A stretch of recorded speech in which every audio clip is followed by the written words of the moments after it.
오늘의 주요 뉴스입니다. 대형 마트와 백화점, 박물관, 영화관, 학원 등 6개 업종 시설의 방역 패스 적용이 내일부터 해제됩니다. 사적 모임 제한은 오늘부터 6명으로 늘었지만 영업시간은 밤 9시로 유지되면서 자영업자들이 불만을 토로하고 있습니다. 북한이 오늘 오전 동해상으로 탄도미사일로 추정되는 발사체 2발을 쏘았습니다. 올 들어 4번째 무력 도발인데 군 당국은 연속 발사 능력과 정확도를 향상하기 위한 시험용 발사를 보고 세부 재원 등을 분석하고 있습니다. 광주 아파트 붕괴 사고 일주일 만에 정몽규 현대산업개발 회장이 책임을 통감하며 회장직에서 물러나겠다고 밝혔습니다. 해당 아파트 전면 재시공도 고려하겠다고 했지만 예비 입주자들은 진정성 없는 사과라고 반발하며 피해 사후 조치 등을 요구했습니다. 더불어민주당 정세균 전 국무총리 등 의원 35명이 조기종을 찾아 108배를 하며 정청래 의원의 불교 폄하 발언에서 폭발된 성남 불심을 가라앉히려고 했었습니다. 윤석열, 안철수 두 대선 후보는 나란히 불교 행사에 참석해 여당과 불교계 사이 벌어진 틈새를 공략했습니다. 대장동 개발 의혹 사건의 첫 증인 신문에 출석한 현직 성남도시개발공사 직원이 당시 정영학 회계사의 대장동 사업 제안서에 특혜 소지가 많았다는 증언을 내놨습니다. 또 제안서 실현이 어렵다고 상부에 보고했지만 공사가 정 씨의 제안서를 받아들였다고 설명했습니다. 전국적으로 영하 10도 안팎의 강추위가 기승을 부린 가운데 서울을 비롯한 수도권엔 오후 한때 눈이 내렸습니다. 내린 눈이 얼어붙으면서 내일 아침은 빙판, 출근길이 우려됩니다.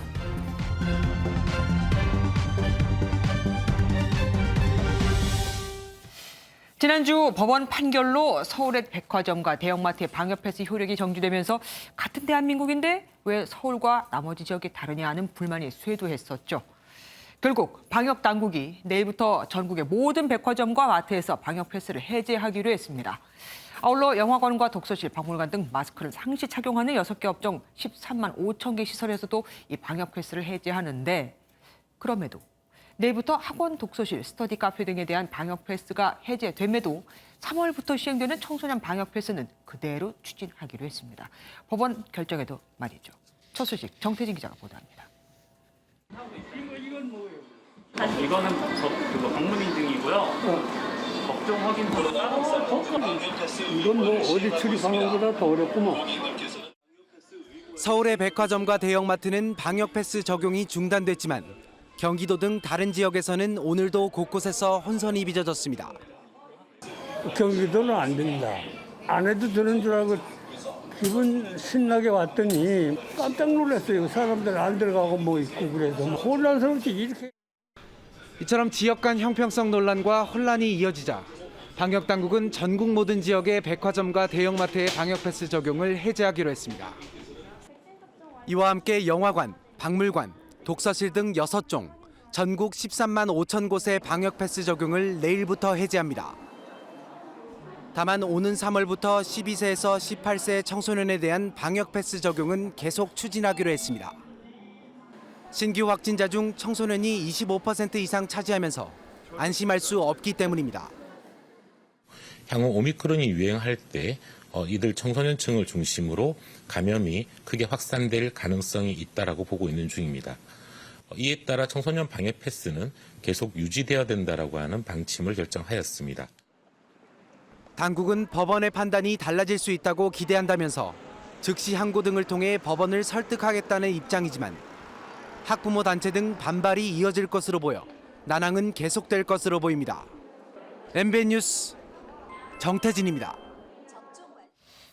오늘부터 사적 모임 제한이 6명으로 늘었지만 밤 9시까지 영업 제한은 그대로죠. 자영업자들은 하나도 도움이 안 된다며 반발했습니다. 하지만 방역 당국은 이번 주말쯤 오미크론 변이가 우세종이 될 수 있다며 그럼 확진자 10,000명은 금방이라며 방역 고삐를 더 풀 수 없다는 입장입니다. 조동욱 기자가 보도합니다. 오늘부터 3주간 새로운 거리두기 조정안이 시작되면서 사적 모임 가능 인원은 4명에서 6명으로 늘었지만 식당과 카페 등의 영업 제한 시간은 오후 9시가 유지됩니다. 자영업자들은 모임 인원을 늘려봐야 매출에 크게 도움이 되지 않는다며 영업 시간을 늘려줄 것을 거듭 요구했습니다. 영업 제한 시간을 9시에서 10시 정도라도 해주시면 그게 더 자영업자들은 그게 더 좋을 것 같아요. 9시 영업 제한을 하다 보니 손님들이 다 이제 오셨다가도 그냥 시간 되면 바로 막 가셔야 되고 하니까는 좀 어렵죠, 상황이 지금.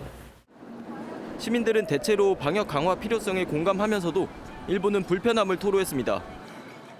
10시까지는 늘려주셔야지 조금 더 원활한 생활이 진행이 될 것 같아요. 친구들 만날 때도 그렇고 일하고 나서도 너무 9시는 촉박해가지고 저녁을 못 챙겨 먹거나.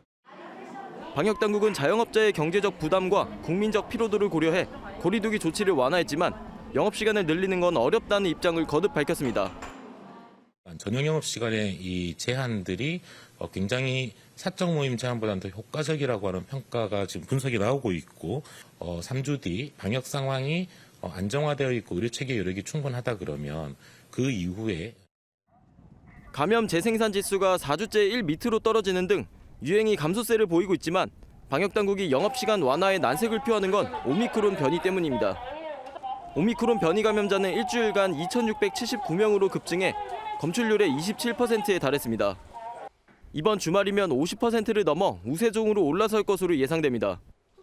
그러면 확진자는 순식간에 10,000에서 2만 명으로 급증할 수 있습니다. 정부는 오미크론 변이 확산이 본격화하기 전에 최대한 확산세를 눌러놓겠다는 전략입니다. 특히 설 연휴를 중대 고비로 보고 오는 20일부터는 설 명절 특별 방역 대책도 시행할 예정입니다. MB 뉴스 조동욱입니다. 현대산업개발 정몽규 회장이 광주 붕괴 사고에 대해 사과하고 회장직에서 물러났습니다. 붕괴 사고가 난 아파트에 대해 완전 철거 후 재시공도 고려하겠다고 밝혔는데 가능할까요? 입주 예정자들은 다 각기 자기 사직에 맞춰서 입주를 기다리고 있었을 거라 계산도 다 다를 거고 그래서 그 비용을 만족스럽게 물어주는 게 쉽지 않을 겁니다. 배두른 기자가 보도합니다.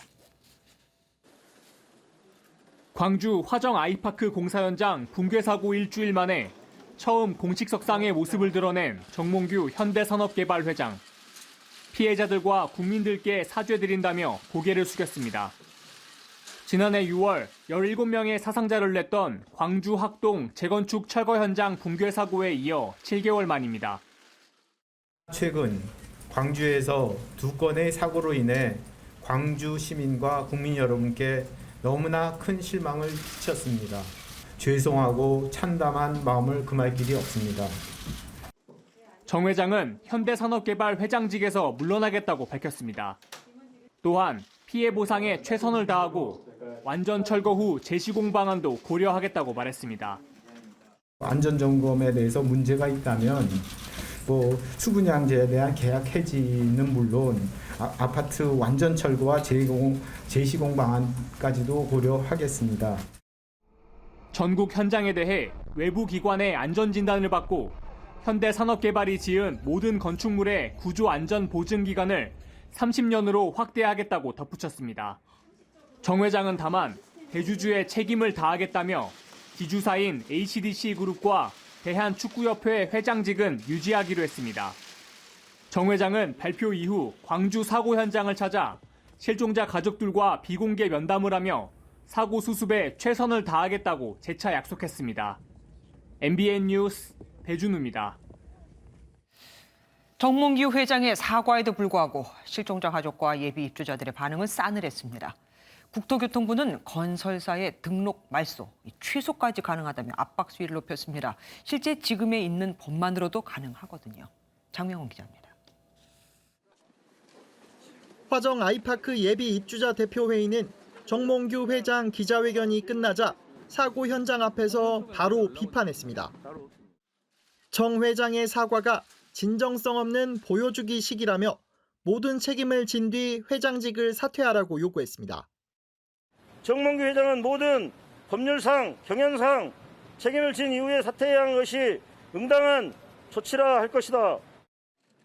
정 회장이 사과 기자회견 후 광주 사고 현장을 방문하자 예비 입주민들은 강하게 항의했습니다. 입주민들이 불안해하고 있습니다. 반드시 책임지고 사퇴하십시오. 정 회장의 사과와 사퇴 선언에도 성난 여론이 가라앉지 않자 국토교통부는 현대산업개발에 대한 엄정 조치를 예고했습니다. 노형욱 국토교통부 장관은 법규상 가장 강한 페널티가 내려져야 한다며 조사 결과에 따라 등록 말소도 가능하다고 밝혔습니다. 관련 법령에 따르면 구조상 주요 부분에 파손을 일으켜 공중에 위험을 초래한 건설사는 등록을 말소하는 것이 가능합니다. MBN 뉴스 장명훈입니다. 그러고 보니 광주 화정동 아파트 공사 현장 붕괴 사고가 발생한 지 벌써 일주일이 됐네요. 하지만 지금도 남은 실종자 5명을 찾기 위한 수색 작업이 이어지고 있습니다. 한 명은 지하 쪽에서 발견이 됐지만 나머지 인원들은 고층에 있었을 것이라고 예상을 하고 있는데 현장 연결해 보겠습니다. 정정 기자, 오늘 수색은 어떻게 이루어졌습니까? 네, 오전 7시 반부터 실종자 수색 작업이 진행됐는데요. 12시간이 지났지만 실종자 발견 소식은 들려오지 않고 있습니다. 사고대책본부는 실종자들이 묻혀 있을 것으로 추정되는 건물의 고층부 수색에 주력했습니다. 구조 인력이 직접 들어가기는 위험해 인명구조견 8마리가 22층과 26층, 27층, 그리고 28층까지 고층부를 탐색했습니다. 지상층과 지하층 수색도 동시에 이루어졌지만 별다른 성과는 없었습니다. 오늘은 1층 잔여물을 다 제거를 했고요. 지하 1층 잔여물 제거도 마쳤습니다. 실종자분을 찾지 못해서 죄송스럽습니다. 타워 크레인 해체 작업도 속도를 내고 있습니다. 145m 높이 기존 타워 크레인을 해체하기 위한 1200톤급 크레인은 현장 배치를 마쳤고요. 또 다른 1200톤급 예비 크레인의 조립이 끝나는 내일부터 본격적인 해체 작업이 시작될 예정입니다. 붕괴 사고의 원인을 밝혀내기 위한 경찰 수사는 어떻게 되고 있습니까? 네, 경찰 수사는 크게 두 갈래로 이루어지고 있습니다. 광주경찰청은 이번 붕괴 사고 관련자 9명을 추가로 입건했습니다. 먼저 현대산업개발 공사부장을 포함한 책임자급 5명, 그리고 하도급 업체 현장 소장이고요. 감리 3명도 관리감독을 소홀히 한 혐의를 받게 됐습니다. 앞서 업무상 과실치사상 혐의로 처음 입건된 현대산업개발 현장 소장까지 이번 사고와 관련해 형사 입건된 사람은 모두 10명입니다. 이와 함께 경찰은 공사 현장에 콘크리트를 납품했던 업체 10곳 을 압수수색했습니다. 불량 콘크리트가 현장에 납품됐는지 등을 확인하려는 절차로 풀이됩니다. 경찰은 압수수색을 통해 확보한 납품 자료를 분석 중이라며 책임 있는 관련자가 상응한 처벌을 받도록 철저히 수사하겠다고 밝혔습니다. 지금까지 광주 붕괴 사고 현장에서 MBN 뉴스 정주영입니다. 광주 사고 현장에서 근접 촬영된 항공 영상이 공개됐습니다. 처참한 잔해가 널려 있는데 타워 크레인은 기울어져 있죠. 28층부터 38층까지 층층이 무너져 있죠. 유례를 찾아보기 어려운 사고라고 합니다. 국내 각 분야 전문가들이 모여서 대책을 논의하고 있습니다. 정치훈 기자입니다. 붕괴한 아파트를 가까이에서 찍은 영상입니다. 당시 충격으로 휘어진 타워 크레인이 위태롭게 서 있습니다. 콘크리트를 부었던 꼭대기층 바닥 부위가 내려앉은 모습도 볼 수 있습니다. 그런데 옥상 부위는 콘크리트가 기울어진 채 버티고 있는데 바로 아래층인 38층과 37층 바닥 부위는 아예 사라졌습니다. 37층 바닥을 타설한 지 6일 만에 38층에 콘크리트를 부어 37층이 가장 약했을 것이라는 추정이 가능합니다. 그 아래층도 함께 무너지면서 속이 텅 비어 있습니다. 가까이에서 찍은 건물 역시 철근이 드러날 정도로 콘크리트가 떨어져 나갔고 타워 크레인을 지탱하는 것도 허물어졌습니다. 23층 부근에 쏟아진 잔해물은 마치 폭격을 맞은 듯합니다. 붕괴 당시 쏟아진 잔해물이 겹겹이 쌓여 있어 도저히 손을 댈 수 없는 상태입니다. 명암이 이렇게 겹쳐 있다고 생각하시면 돼요. 이쪽은. 그러니까 이쪽에 실종자들이 계시다면 가장 어렵고 오래 걸리는 상황이 될 것 같습니다. 유례를 찾아보기 어려운 붕괴 현장에 안전과 구조 분야 전문가들이 모여 머리를 맞댔습니다. 드론을 띄워 3D로 건물을 본뜨고 전문가들이 크레인에 연결된 바구니에 올라 무너진 높이에서 직접 현장을 진단합니다. 자문단은 타워 크레인 안전 해체와 내부 수색을 위한 안전지대 확보가 필요하다는 의견에는 공감했지만 아파트 옹벽 부분에서 의견이 엇갈렸습니다. 외부 옹벽 부분은 안전하다는 의견과 불안전하다는 의견으로 나누어져 구조 안전 진단을 실시하기로 했으며 사고대책본부는 자문단의 의견이 모이는 대로 고층부 구조에 나설 계획입니다. MBN 뉴스 정춘우입니다. 어떤 내용이 들어있을까? 큰 관심이 쏠렸던 윤석열 국민의힘 대선 후보의 부인 김건희 씨의 이른바 7시간 통화 녹음이 공개됐죠. 국민의힘은 정치 공작이라고 비판했고 민주당은 본인이 말한 걸 틀었는데 웬 과민 반응이냐고 맞받아쳤습니다. 우정환 기자입니다. 윤석열 국민의힘 후보 부인 김건희 씨와 온라인 매체 서울의 소리 이모 기자 사이에 7시간 전화통화 녹음 일부가 공개됐습니다. 보수는 돈을 주니 미투가 안 터진다. 나와 윤석열 후보는 안희정 전 지사 편이다. 같이 일하면 1억 원을 줄 수 있다 등의 내용과 함께 도사들이랑 얘기하는 게 좋지 유흥업은 안 맞다. 엄마가 돈도 많은데 뭐가 아쉬워 딸을 팔겠느냐 등 의혹을 해명하는 발언도 나왔습니다. 해당 방송을 넣고 더불어민주당과 국민의힘은 온종일 공방을 벌였습니다. 더 비열하고 더 악랄한 정치 관음증을 악용한 후보 배우자에게 씻을 수 없는 주홍글씨의 낙인을 찍어서 정권을 도둑질하려 하는 그런 작태가 자행되고 있습니다.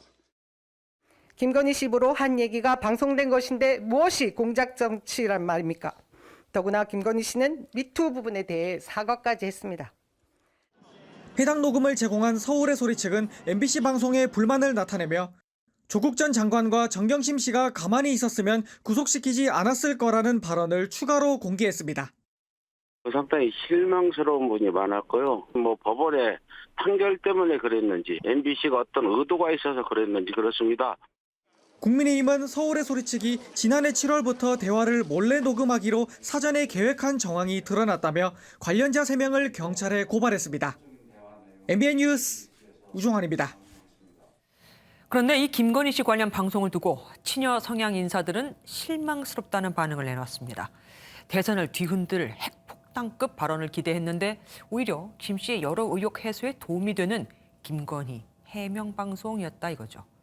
김 씨가 당했다고 생각했는데 방송을 보니 이를 녹음한 서울의 소리가 김 씨에게 당했다는 평가까지 나왔습니다. 하지만 윤석열 국민의힘 대선 후보는 이 통화 보도에 대해 심려를 끼쳐 죄송하다며 공식 사과했습니다. 원주희 기자입니다.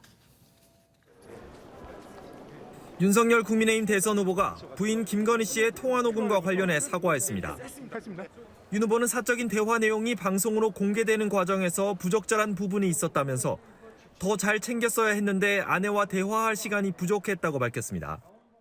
다른 일을 하고 있어서 직접 보지는 못했습니다만은 많은 분들한테 좀 심려를 끼쳐드린 점에 대해서는 죄송하게 생각하고 있습니다. 김 씨가 선대위에서 일할 사람을 영입하려 한 것을 두고 선거 개입 의혹이 제기된 데 대해선 선거에 관여했다면 그런 통화를 장시간 할 수 있었겠냐며 선을 그었습니다. 더불어민주당은 김 씨를 박근혜 정권 시절 비선 실세 최순실에 빗대기도 했지만 당내에서는 오히려 김 씨를 도와준 것 아니냐는 우려의 목소리도 나왔습니다. 국민의힘 내부에서도 줄리설과 동고설 등 각종 의혹을 해소하는 계기가 됐다며 김 씨의 등판 시기가 빨라지는 것 아니냐는 예측이 나옵니다. 조금 더 반성과 성찰의 시간을 갖겠다 그랬으니까 어느 정도 시간은 필요한 게 아닌가. 김 씨가 안희정 전 충남지사를 옹호한 발언에 대해서는 당내에서도 부적절하다는 지적이 나왔지만 윤 후보는 이에 대해 드릴 말씀이 없다고 말했습니다. MBN 뉴스 원중입니다. 더불어민주당이 정청래 민주당 의원의 통행세 봉의 김선달 발언에 냉랭해진 불심 잡기에 고심하고 있습니다. 정세균 전 총리는 민주당 의원 35명과 조계사에 가서 108배까지 했는데 윤석열, 안철수 두 후보는 불교계 행사를 찾아 그 틈을 파고들었습니다. 주진희 기자입니다. 정세균 전 총리와 35명의 민주당 의원들이 죽비 소리에 맞춰 108배를 합니다. 절에서 통행세를 받는다며 불교계를 봉이 김선달에 비유했던 정청래 민주당 의원 발언이 거센 반발을 낳자 민주당이 성난 불교계 달래기에 나선 겁니다. 다시 한번 성찰하는 그런 마음을 더해서 죄송하다는 뜻으로 또 그리고 용서를 구하는 마음으로 108배를 드리게 됐습니다. 불교계가 오는 21일 전국 승려대회에서 여당 규탄대회까지 예고하자 민주당은 종교평화차별금지위원회 구성도 논의하고 있습니다. 야당 주자들도 불심 잡기에 나섰습니다. 불교 행사에 윤석열 국민의힘 후보와 안철수 국민의당 후보가 나란히 참석해 불교계와 여당 사이에 벌어진 틈을 공략했습니다. 민족 문화유산의 보존과 계승을 위해 노력하고 계시는 불교계의 역할에도 깊이 감사드립니다. 불교계에 대한 여당 의원의 망언까지 있었습니다. 참으로 유감스러운 일입니다. TK 출신인 이재명 더불어민주당 후보는 재경 대구 경북인 모임에 참석해 지지를 호소했고 윤석열 안철수 후보도 한복을 입고 나란히 참석했습니다. MBN 뉴스 주진입니다. 대선 후보들의 맞춤형 공약 경쟁이 갈수록 치열해지고 있습니다. 이재명 민주당 후보는 간호사 처우 개선을 위한 간호사법 제정을 추진하겠다고, 윤석열 국민의힘 후보는 당뇨 환자들에게 혈당 측정기를 건강보험으로 지원해주겠다고 밝혔습니다. 이현지 기자가 보도합니다. 청년 간호사들과 만난 이재명 더불어민주당 후보는 코로나 방역 과정에서 간호사들이 중요한 역할을 하면서도 소외감을 느끼고 있다고 말했습니다. 이어 간호사 업무 범위를 명확하게 하고 처우 개선 지침 설정 등의 내용이 담긴 간호법 제정을 적극 추진하겠다고 밝혔습니다. 지금 이런 시위도 해가면서 간호사법 만들자고 하는 것 같은데 저는 뭐 거의 전적으로 공감하고 해야 될 일이라고 생각합니다. 이 후보는 군 장병들의 평균 휴대전화 사용 시간이 서너 시간인데 요금제는 비싸다며 군인 통신 요금제를 반값으로 줄이겠다는 48번째 소확행 공약도 내놨습니다. 윤석열 국민의힘 후보는 북한의 미사일 발사가 이어지는 것에 대해 현 정부는 도발이라는 말도 입에 올리지 못하고 있다고 비판했습니다. 선제 공격 체계인 킬체인을 확보하고 한국형 미사일 방어 체계 KAMD를 강화하겠다고 강조했습니다. 북한의 배경이야 우리 대한민국과 국제사회에 자기들의 핵 능력을 과시하면서 위협하는 거 아니겠습니까? 네. 윤 후보는 12번째 심쿵 약속으로 임신성 당뇨와 성인 당뇨병 환자에게도 연속 혈당 측정기를 건강보험으로 지원하겠다고 발표했습니다. MBN 뉴스 이현재입니다. 심상정 정의당 대선 후보가 일정 중단 닷새 만에 기자회견을 열고 낡은 진보를 혁신해 정의당의 재신임을 구하겠다며 복귀 의사를 밝혔습니다. 끝까지 대선을 마치겠다면서요. 안철수 국민의당 대선 후보는 정부 여당이 추진 중인 14조 원 상당의 추경에 대해 과거 막걸리 선거와 무엇이 다른가? 악성 포퓰리즘을 돈 선거라며 날을 세웠습니다. 노태영 기자입니다. 짧게 자른 머리로 나타난 심상정 정의당 대선 후보가 닷새 만에 공식 일정 재개를 선언했습니다. 이번 대통령 선거에서 저와 정의당 국민들의 재신임을 구하겠습니다. 다음 세대 진보가 미래 정치를 열어갈 수 있도록 저의 마지막 소임을 끝까지 완수하겠습니다. 정의당이 사회 불평등 심화를 막아내지 못했다며 노동, 여성, 기후위기 등의 목소리를 대변하겠다고 약속했습니다. 안철수 국민의당 대선 후보는 1월 추경에 대해 대선을 앞두고 집행된 수십조 원 단위의 악성 포퓰리즘이라고 비판했습니다. 1월 추경은 6.25 전쟁 때인 1951년 1월 이후 71년 만에 처음 있는 일이라고 합니다. 권위주의 정권 시절에 고무신 막걸리 선거와 뭐가 다릅니까? 국민의당은 이재명, 윤석열 양자 TV 토론을 강하게 비판하며 선관위를 항의 방문했습니다. 부패 연루 의혹을 받는 후보자와 국정 운영 자질에 의심을 받는 후보자 간 명백한 선거의 불공정을 초래하는 양자 간 토론 담합으로 양당이 양자 토론 진행을 강행할 경우 국민의당은 법원에 방영 가처분 금지 신청을 낸다는 계획입니다. MBN 뉴스 노태현입니다.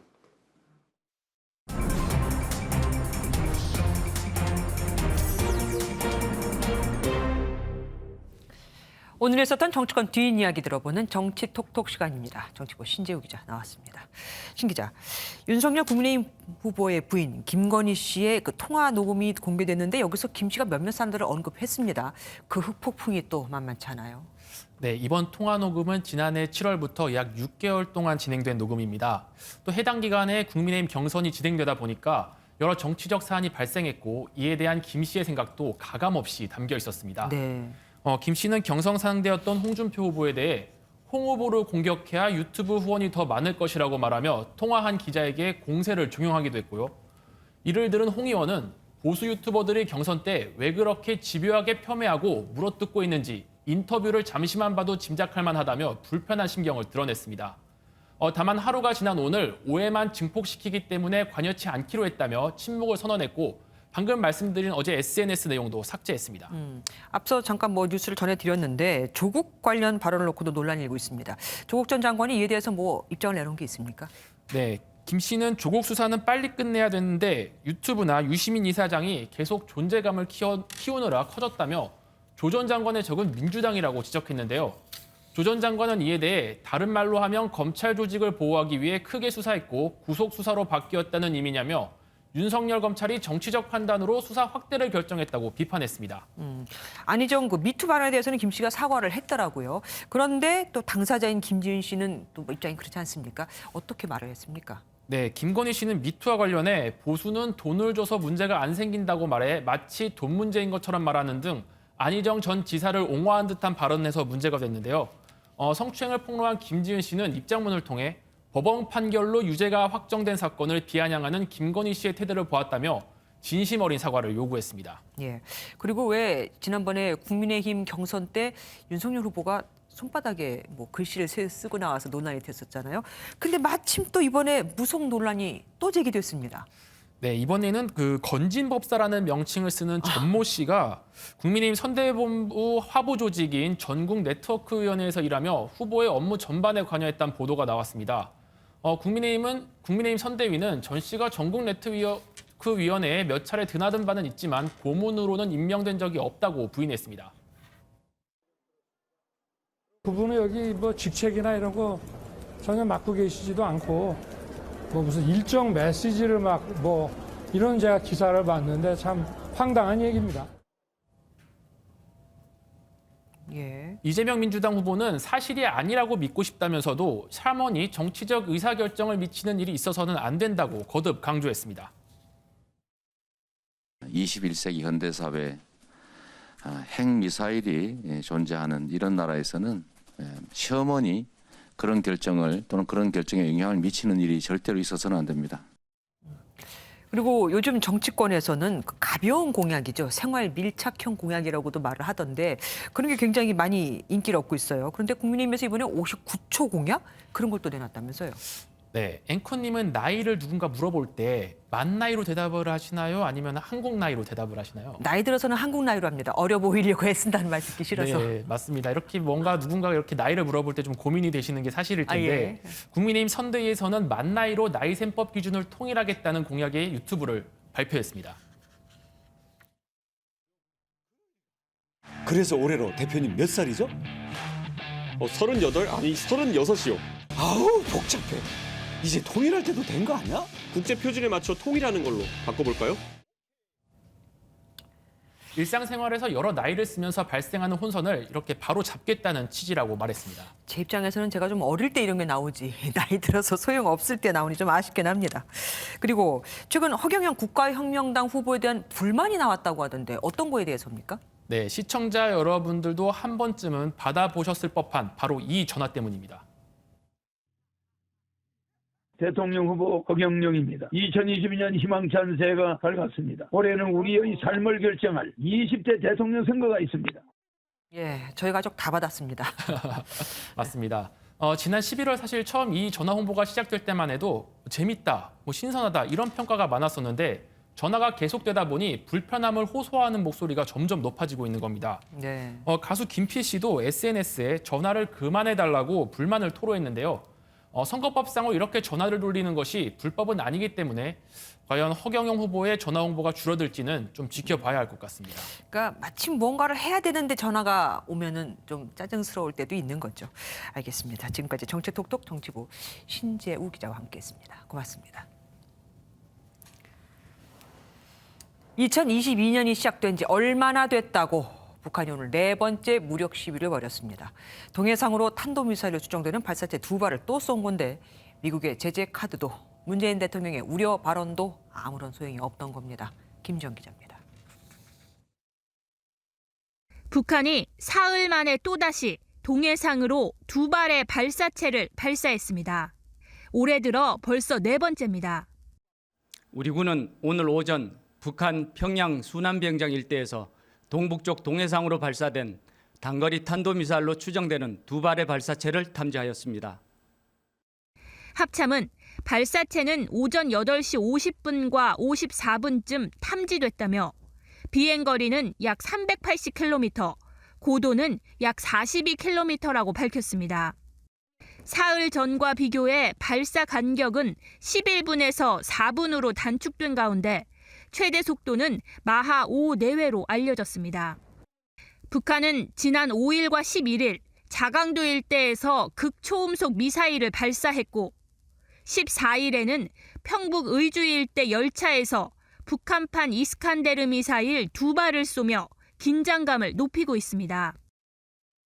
해남 대미 입장 변화를 촉구하기 위해서 1월까지는 몰아치기식 미사일을 발사하되 베이징 동계올림픽 열리는 2월부터는 유엔의 휴전 결의 정신을 존중해서 아마 평화 공세 전환으로 나올 가능성이 높습니다. 우리 정부는 국가안전보장회의 NSC를 소집해 북한의 미사일 발사에 유감을 표명했고 문재인 대통령은 한반도 상황의 안정적 관리에 만전을 기해달라고 지시했습니다. 미 국무부는 유엔 안보리 결의 위반이라고 미사일 발사를 규탄하며 대화에 나설 것을 촉구했습니다. MBN 뉴스 김지영입니다.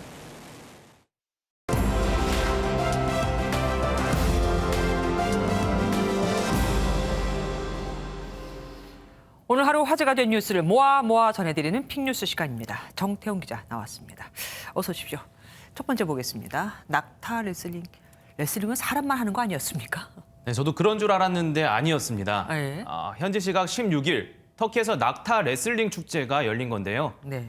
이래봬도 터키에서는 꽤나 유명한 행사로 생긴 지 자그마치 2000년이 넘은 대표적인 전통 축제라고 할 수 있습니다. 네.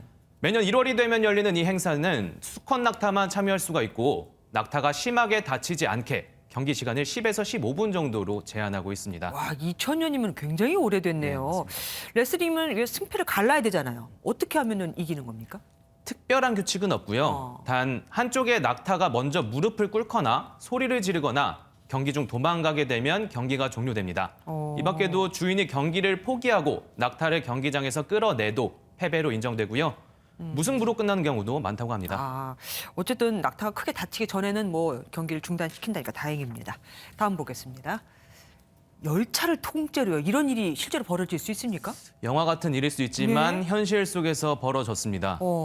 LA 중심가에서 발생한 절도 사건인데요. 택배 상품들이 가득 실린 화물열차에 도둑들이 침입해 약탈해 간 겁니다. 아유.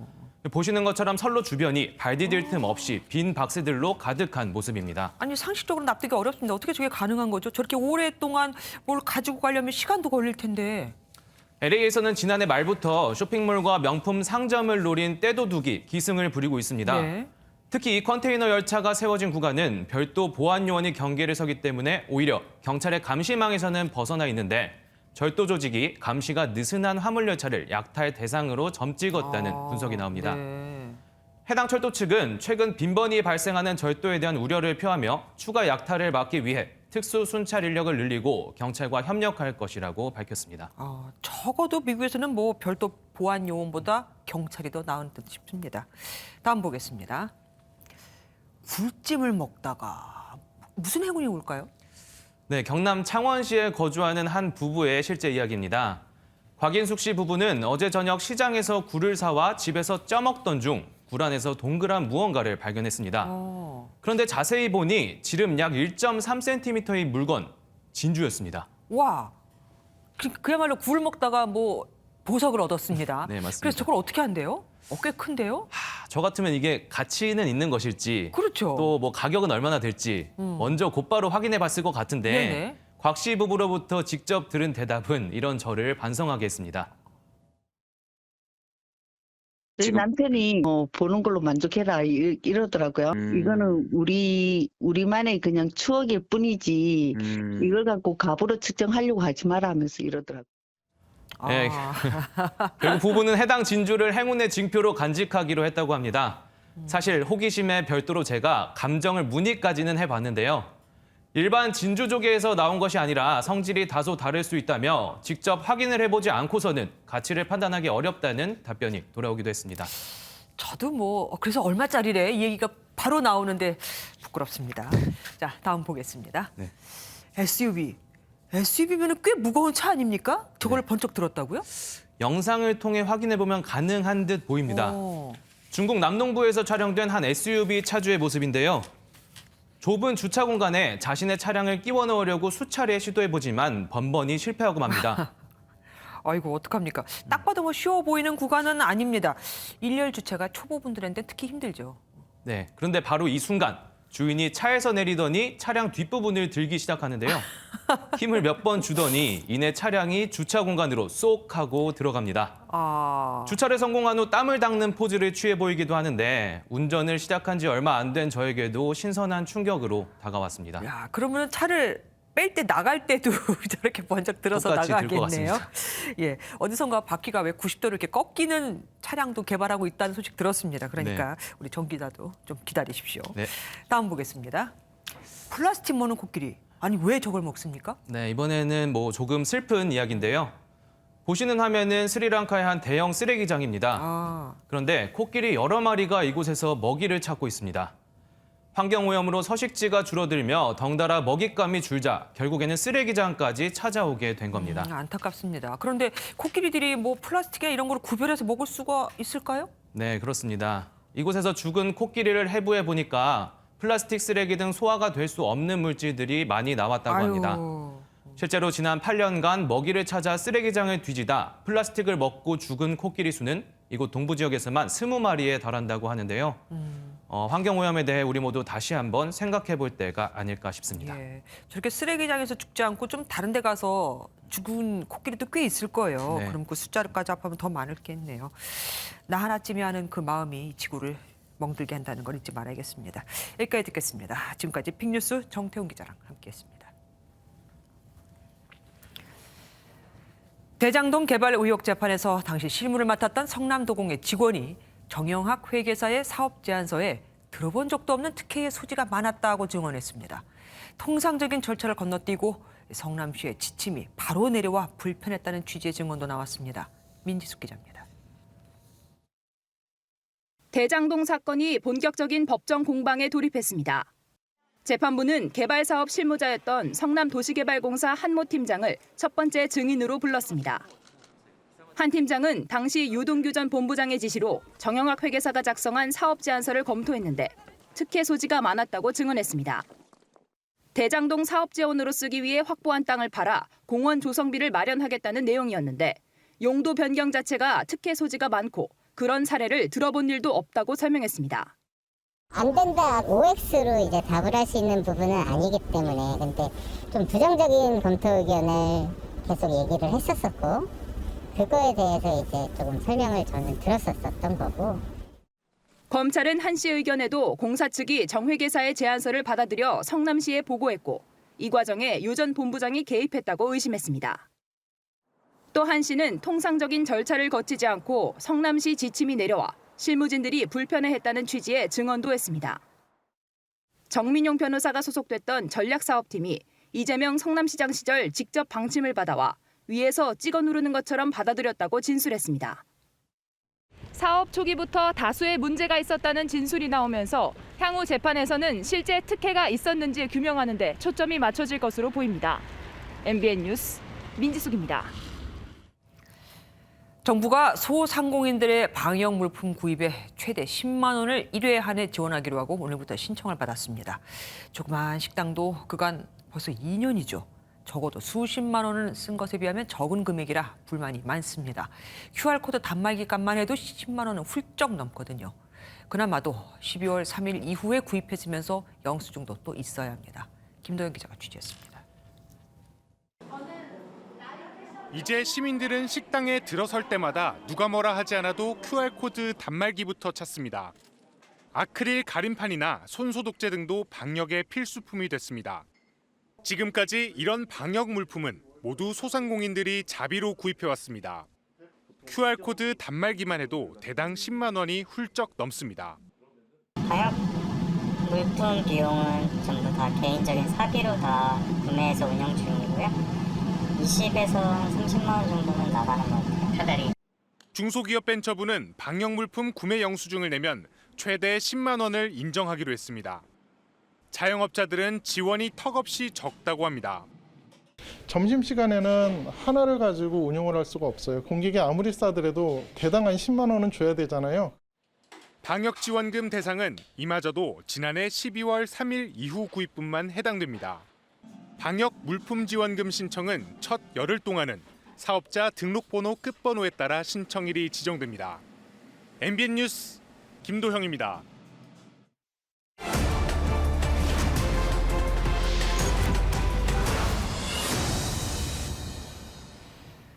특성화 고등학교 학생들은 3학년이 되면 현장 실습을 꼭 거쳐야 합니다. 그런데 이 과정에서 최근 5년간 다치거나 숨진 학생이 60명이나 된다는 걸 아십니까? 지난 2017년 이민호 군 사망 사건 이후 무리한 일을 시키지 못하도록 학생들의 근로자 신분을 없앴는데 이게 약이 아닌 독이 된 겁니다. 근로자 신분은 없지만 일은 그대로 하거든요. 그러다 보니 근로자도 학생도 아닌 신분으로 부당한 대우는 물론 생사의 현장에 서 있게 된 거죠. 탐사엠 김태림, 신용식 두 기자가 집중 취재했습니다. 지난 2021년 10월 6일 요트 선착장으로 현장 실습을 나간 고등학교 3학년 홍정훈 군.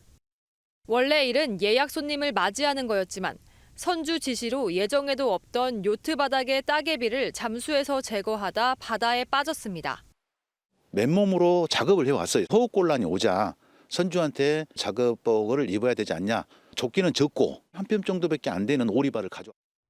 평소 물을 무서워해 스쿠버 수업도 받지 못했던 정훈 군은 그렇게 8m 아래 차가운 바닷속에서 20분 넘게 사투를 벌이다 숨졌습니다. 사람들이 구출 작전을 하느니라고. 신고부터 먼저 했다 그러면은 살 수고 있었을 건데. 위험한 실습 현장은 정훈 군만의 얘기가 아닙니다. 일하다가 큰 사고를 당하기 일쑤입니다. 죽거나 크게 다치겠다 싶어서 진짜 써놔야 되나 했죠. 기회가 있어요. 한 번은 손가락 날아갈 뻔하고 한 번은 다리가 아예 갈려거든요. 2016년부터 2021년까지 현장 실습 도중 다치거나 숨진 학생은 58명. 실습생이라는 이유로 제대로 수당을 받지 못하는 부당한 처우도 다반사입니다.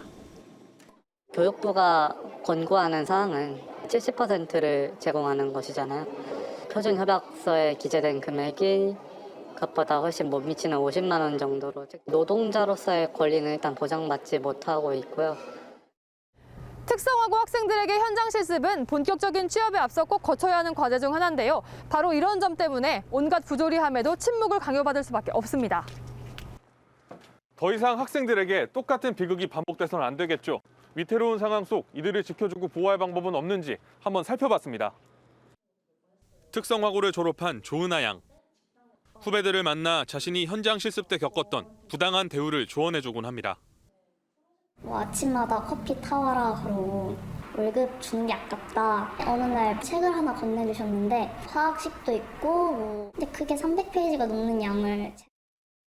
하지만 문제는 특성화고 실습생들은 근로기준법 적용을 받지 못한다는 겁니다. 2017년 현장 실습 도중 숨진 고 이민호 군 사건 이후 무리한 근로 지시를 받지 못하도록 실습생들의 근로자 지위를 없앤 겁니다. 그런데 일은 똑같이 하면서 괴롭힘이나 임금체불, 갑작스런 해고 조치 등의 부당한 일을 당해도 이를 구제할 방법이 없습니다. 법의 사각지대만 생긴 셈이지만 교육당국은 문제 지적엔 공감하면서도 실습생들의 근로자 제위를 당장 복귀시킬 생각이 없습니다. 현장 실습을 갈 경우에는 근로자성이 시작이 되는 부분이 있긴 한데 아직은 정식 근로자가 아니기 때문에 그런 부분이 이제 조금 이제 미흡할 수도 있다는 부분인 거죠. 중간에 좀 미비한 부분이 있었다는 건 부정하는 건 아닌데. 교육부가 한 달 전 현장 실습 대책을 발표했지만 이러한 빈틈은 여전합니다. 실습생도 노동법 적용을 하는 방향으로 바뀌어야 한다고 생각합니다. 근로자도 학생도 아닌 현장 실습생들. 부당한 대우 속에 그들은 여전히 생사의 현장에 내몰리고 있습니다. 탐사 M이었습니다.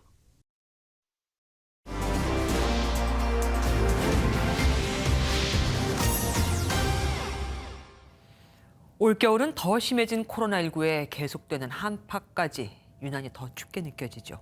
하지만 어려운 이웃을 위하는 마음만은 줄지 않고 있습니다. 지난해에 이어 올해에도 사랑의 온도탑이 곳곳에서 100도를 넘기고 있습니다. 세상 돋보기 노승환 기자가 취재했습니다. 인천에서 작은 가게를 운영하는 박영규 씨가 분주하게 치킨을 튀겨 상자에 담습니다. 코로나19로 자영업자들에겐 또 한 번 매서운 겨울이지만 마음만은 따뜻합니다. 우연한 기회에 알게 돼 아이들이 있는 어려운 가정에 치킨을 선물했는데 최근 한 번에 20마리씩 2번 전달했습니다. 그러니까 지금 시국이 이렇다 보니까 솔직히 치킨 한 마리 사 먹기도 힘들 수도 있잖아요. 그래서 이제 그런 부분 때문에 아무래도 후원을 좀 생각하게 됐어요. BJ로 활동 중인 최정원 씨 역시 지난 성탄절 때 혹한의 추위 속에 길거리 공연을 열어 모은 돈을 모두 기부했습니다. 큰 돈은 아니어도 무엇보다 훈훈한 마음을 확인하면서 자신에게도 선물이 됐습니다. 생각보다 많은 분들이 오셔서 후원금을 놓고 가셨고 그 안에서 저도 이제 어떻게 보면 위로를 받은 셈이었고 모두가 힘든 시기이지만 이웃을 위하는 온정의 손길은 멈추지 않고 있습니다. 광주에 세워진 사랑의 온도탑은 전국에서 가장 빨리 100도를 넘었고 인천에서는 지난 8일 역대 최단인 38일 만에 100도를 달성했습니다. 또 이럴 때 또 어려운 일을 도와야 되지 않겠냐. 나보다 더 힘든 사람이 더 많다고 얘기를 들었다고 하시면서 사랑의 온도탑은 해마다 12월 1일에 시작해 이듬해 1월 말까지 2달 동안 목표 기부금의 1%가 모일 때마다 1도씩 올라가고 목표가 달성되면 100도가 됩니다. 전국 17개 온도탑을 다 합한 올해 목표치는 3,700억 원. 마감을 2주일 앞둔 오늘 이미 목표치를 달성했습니다. 사랑의 온도탑이 앞으로 남은 보름 기간에 얼마나 더 뜨거워질지가 관심입니다. 세상 돋보기 노승환입니다. 요즘은 계산하는 사람조차 없는 무인 판매점이 늘고 있지만 바코드가 없는 물건, 그러니까 형체나 무게가 제각각인 농수산물 같은 건 사람이 없어서 팔기 어려웠습니다. 그런데 이젠 그마저도 인공지능 AI가 해결해 준다고 합니다. 그냥 첫 계산대에 물건만 올려놓으면 이게 배추인지 당근인지 알아서 모양과 무게를 파악하고 계산도 해준다고 하네요. AI 앵커가 전합니다. 김주하 AI 앵커입니다. 저울에 당근을 올리자 화면에선 자동으로 가격이 나오고 인쇄된 가격표를 붙이면 계산은 끝납니다. 스스로 제품 종류를 판단하고 중량에 맞게 계산해주는 AI 계산대입니다.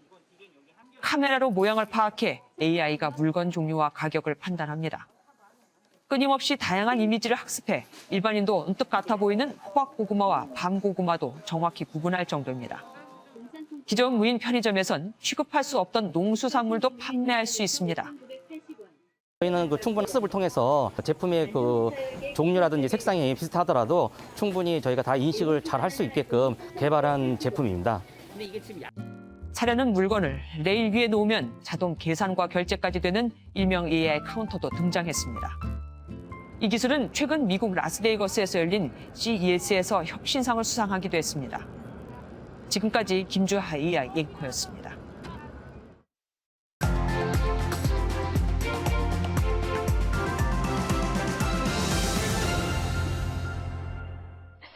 남아에 계시는 여러분들 진짜 똘똘 뭉쳐가지고 좋은 은행으로 진짜 다시 살렸으면. 24년 전 외환 위기 때 당시 시중은행들은 매각 또는 합병을 통해 대부분이 역사 속으로 사라졌고 그 와중에 수많은 은행원들은 명예퇴직이란 이름으로 거리로 내몰렸습니다.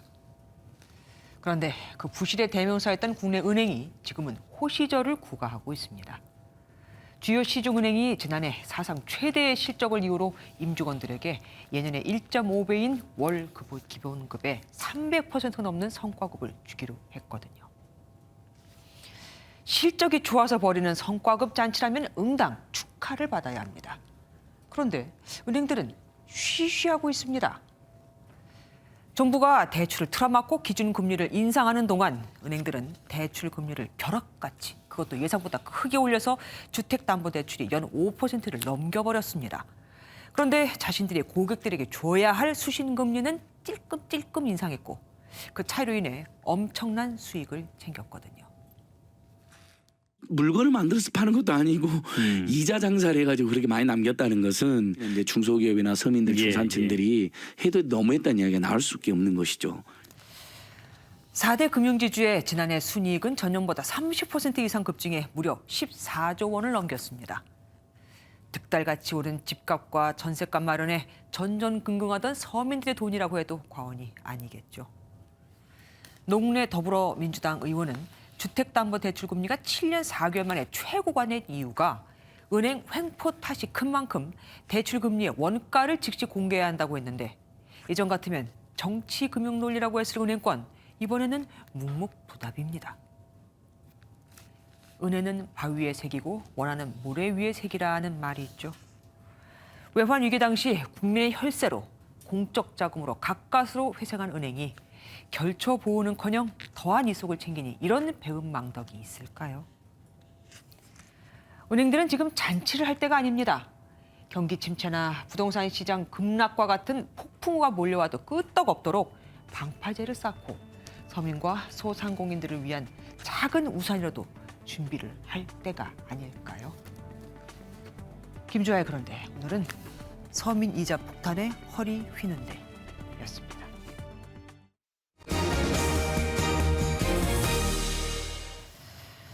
아침부터 차가운 칼바람에 전국이 영하로 뚝 떨어지고 오후 한때는 눈보라까지 휘몰아쳤죠. 예상 적설량은 많지 않지만 밤사이 눈비가 얼어붙으면서 내일 출근길 도로가 미끄러울 수 있으니 주의하셔야겠습니다. 심가연 기자입니다. 뿌얘진 하늘이 굵은 눈줄기를 퍼붓고 세상이 하얗게 물듭니다. 롱패딩에 모자로 중무장한 시민들이 흩날리는 눈 사이로 종종 걸음을 옮깁니다. 오전부터 전국이 꽁꽁 얼어붙은 오늘, 낮 한때 수도권을 비롯한 중부지방엔 눈이 내렸습니다. 기마개를 준비를 해와야 되는데 급하게 나오는 바람에 그냥 나와서 조금 춥습니다. 귀도 시리고 해서 장갑도 끼고. 전국적인 강추위가 찾아오면서 서울 지역의 아침 최저기온은 영하 9도를 기록했고 강원 춘천 지역은 영하 14도까지 뚝 떨어졌습니다. 영하권 기온에 강풍까지 더해지면서 중부 지역과 전북 동부, 경북 내륙 지역엔 한파특보가 발효되기도 했습니다. 예상 적설량은 1cm 내외로 많지 않지만 오랜만에 찾아온 한파는 내일에 이어 이번 주 내내 이어질 전망입니다. 18일과 19일에도 전국 대부분 지역 아침 기온이 영하 10도 이하로 떨어지겠고 당분간 추위는 지속되겠습니다. 또 내린 눈이 밤사이 얼어붙을 수 있어 내일 출근 시 빙판길 운전에 각별한 주의가 필요합니다. MBN 뉴스 심가현입니다. 문재인 대통령 방문에 맞춰 아랍에미리트에서 한국형 탄도탄 요격 미사일 체계인 천궁2 수입을 확정했습니다. 4조 원 상당의 계약 규모로 문 대통령 중동 순방 기간에 추가로 무기 계약이 또 성사될지도 관심입니다. 두바이에서 송정 기자가 보내왔습니다. 문재인 대통령과 알막툼 UAE 총리가 배석한 가운데 우리 기술로 만든 중거리 지대공 미사일 천궁2 계약이 체결됐습니다. 천궁2 사업 개혁도 원활하게 진행되어 기쁘다면서 앞으로도 호혜적인 방산 협력이 이루어지도록 노력하자고 말했습니다. 계약 규모는 4조 1천억 원대로 단일 국산 무기 수출 사상 최대 규모이자 첫 해외 수출 사례입니다. 천궁2는 항공기와 탄도탄을 동시 요격할 수 있는 한국형 미사일 방어 체계의 핵심 무기입니다. 미사일 8개를 장착한 발사대와 다기능 레이더, 교전 통제소 등으로 구성됐으며 최대 사거리는 40km입니다. UAE 이후 방문하는 이집트와는 K9 자주포 수출 협의를 진행 중인 것으로 알려져 추가 무기 계약 성사 여부도 관심입니다. 문 대통령은 아부다비 지속가능 주간 2022 개막식 기조연설을 통해 수소 협력을 강조했고 UAE와 한국의 수소 협력으로 탄소 중립과 지속 가능한 미래를 앞당기게 되길 바랍니다. 한국과 UAE 보건의료 협력 성공 사례로 평가받는 셰이크 칼리파 전문병원을 찾아 관계자를 격려했습니다. 사흘간 두바이에서 부산 엑스포 유치 홍보와 방산, 수소 분야 협력 강화 외교에 주력한 문 대통령은 내일 다음 순방지인 사우디아라비아로 이동합니다. 두바이에서 MBN 뉴스 송주영입니다. 화재 사고를 보면 화재 경보기를 꺼놓는 경우가 참 많습니다. 왜일까요? 오작동이 많기 때문입니다. 경보기 오작동으로 소방관이 잘못 출동한 경우도 연간 10만 건에 달할 정도죠. 이런 걸 줄이기 위한 새 기술이 등장했지만 낡은 법규가 이걸 또 막고 있다고 합니다. 실태를 이상주 기자가 취재했습니다. 서울 잠실의 17층 건물입니다. 경비실 복합 수신기에 화재 경보가 울려 급히 달려가 보지만 습기에 의한 오작동. 많게는 하루에 두세 차례도 울리는데 지난 3년간 실제 화재와 관련된 경보는 딱 한 번이었습니다. 그 커피포트가 눌어가지고 그 연기에 의해서 작동한 게 한 번 있었고 나머지는 전부 다 가서 보면 감지기 에러였던 거죠. 하지만 양치기 소년처럼 이게 계속 오작동 하면 실제 상황에서도 기존 경보기는 실제 화재와 관계없이 요리를 하거나 이처럼 끓는 물에 반응합니다.